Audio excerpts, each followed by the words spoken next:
여러분, 닛산 하면 자동차 생각나시죠? 인피니티 딱 생각 먼저 나지 않으세요? 그런데 그 닛산 자동차가 올해 12월부로 한국 시장을 떠난다고 합니다. 한국 시장을. 이게 진짜 깜짝 놀랄 일이에요. 깜짝.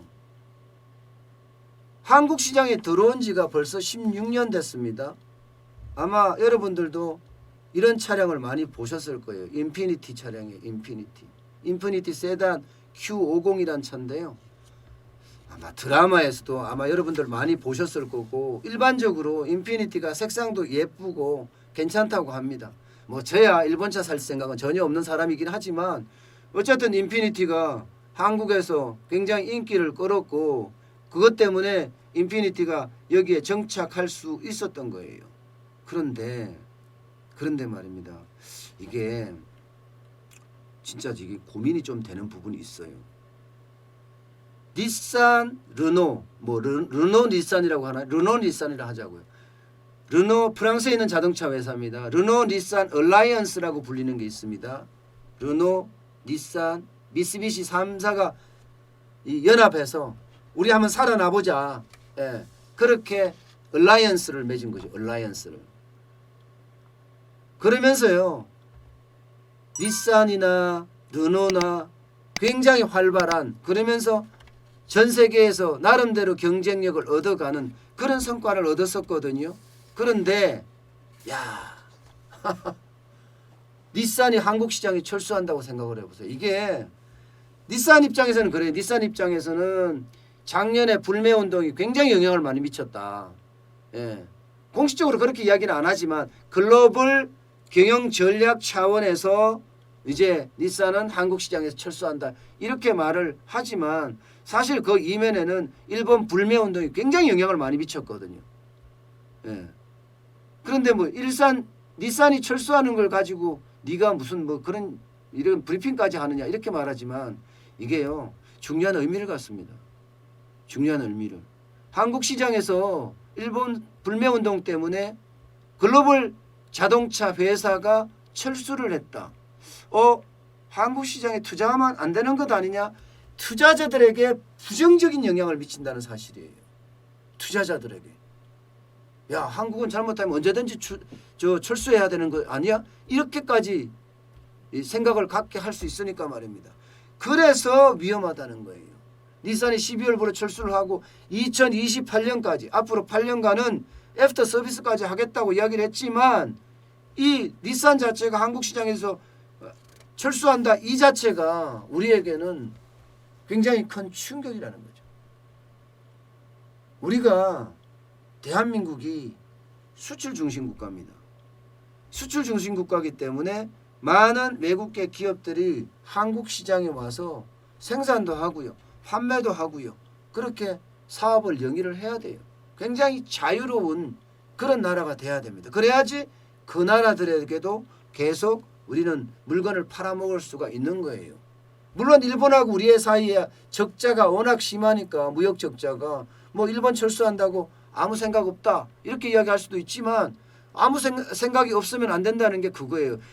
국내에서 일본 불매 운동이라는 그 운동이 일어나서 닛산의 경영이 악화되고, 그 악화가 된 상황이 결국은 철수로까지 갔다는 거, 이렇게 해석을 해야 되거든요. 실제 닛산만 지금 철수하는 게 아니잖아요. 일본계 회사들이 많이 지금 한국 땅에 철수하고 있어요. 결국은 자유무역 질서가 깨질 수도 있다는 거예요. 저는요. 그게 무섭다는 겁니다. 그래서 닛산이 16년 만에 한국 시장에서 철수한다는 게 중요한 이슈구나. 예, 저는 그렇게 다루는 겁니다. 뭐 어떤 사람은 그렇게 말하겠죠. 내가 이런 기사를 다루면 너 친일파 아니야? 아니, 대한민국에 친일파가 저는 없다고 생각하는 사람이에요. 일본 사람 좋아하는 사람이 어디 있겠어요. 36년 동안 지배를 받고 일본이 하는 행태를 보면 어느 누가 일본 사람을 좋아하겠어요. 그러나 전략적 동반자 관계라는 것도 있습니다. 대한민국은 시장 경제를 숭상하고 자유무역을 뭐 기본이죠. 거기다가 자유민주주의가 뿌리입니다. 대한민국의 뿌리입니다. 그래서 우방이라고 했을 때 미국이나 일본은 시장 경제와 자유민주주의를 표방하는 나라이기 때문에 우방위로 이렇게 묶여 있잖아요. 그러면 전략적 동반자 관계고, 전략적 동반자 관계라면 뭔가 사업을 할 때도 쉽게 할 수 있게끔 해야 되는데 그러지 못하니까 지금 이런 문제가 생긴 거예요. 일본 업체가 철수한다? 언제든 중국 업체도 철수할 수 있고 미국 업체도 철수할 수 있고 유럽 업체도 철수할 수 있다는 그런 이야기예요. 신뢰성이, 대한민국에 대한 신뢰성이 그만큼 깨진다는 거고요. 시장 경제를 표방하는 대한민국에 잘못하면 신인도를 떨어뜨릴 수 있다는 거예요. 뭐 작은 업체들이 나가는 거야. 그럴 수 있겠거니 할 수 있습니다, 여러분. 그런데 닛산 같은 글로벌 자동차 메이커가 나간다는 거에 대해서는요. 이거는 어느 정도 생각을 해봐야 됩니다. 충격이 있다는 겁니다. 실제 닛산은 뭐 자동차를 팔지 못하니까 뭐 경영난이죠. 경영난 때문에 나가는 거라고 이야기를 하지만 그 경영난의 본질로 돌아가면 일본산 불매운동이 시작된 시점부터거든요.